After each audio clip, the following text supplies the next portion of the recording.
Akụkọ ihe mere nke mbụ, isi nke asatọ. Benjamin mụkwara Bela, ọkpara ya bụ Ashbel, nke abụọ na Ahara, nke atọ, Noha, nke anọ na Rafa, nke ise. Ụmụ Bela bụ Ada, Gera na Abihud, Abishua, Naman na Ahua, Gera, Shefafan na Huram. Ndị a bụ ụmụ Ehud. Ndị a bụ ndị isi nke ndị bi na Geba, ndị a dọrọ n'agha gaa Monahat.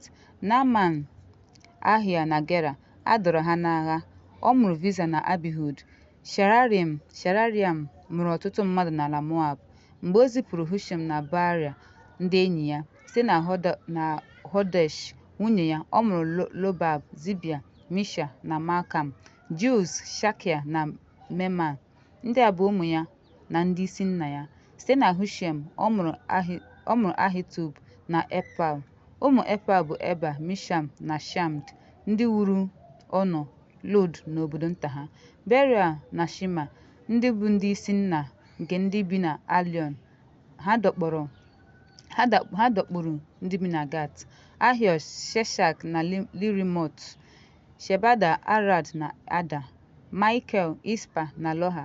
Ụmụ Beria: Zabadaya, Meshulam, Hizik na Heba, Ishmeriel, Izilia na Lobab.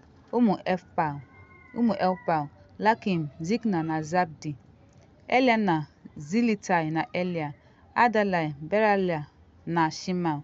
Ụmụ Shimea: Ishpan, Eba na Eliam, Abdo, Zikri na Hanan, Hananaya, Elam na Antoli, Hefadaya na Pinuel. Ụmụ Sheshak: Samshiria na Sheharia na Atalia, Larashel, Elija na Zikna.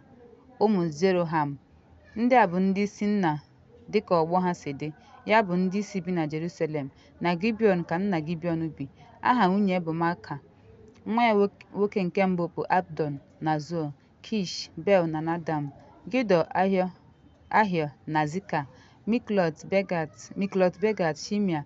Ndị a bikwara na ụmụnne ha na Jerusalem n'akụkụ ụmụnne ha.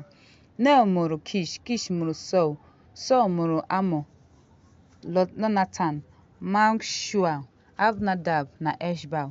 Nwa Lotana bụ Miribaal amụọ Maịka. Ụmụ Maịka bụ Piton, Melek, Taria na Ehaz. Ahaz mụrụ Lehoda, Lehoda amụọ Afmet, Ashmot, Zimna, Zimri amụọ Moza, Moza amụọ Binea. Nwa ya bụ Rafa, nwa ya bụ Elesa, nwa ya bụ Azel. Azel amụọ ụmụ isii. Aha ha bụ Azrikam, Bokeru, Ishmael, Shiana, Obidaya na Hanan. Ndị a niile bụ ụmụ Azel. Ụmụ Eshak nwanne ya nwoke bụ Vilam, ọkpara ya Luhish nwa ya nke abụọ na Eflet nwa ya nke atọ. Ụmụ Vilam bụ ndị dike agha, ndị na-agba ụta.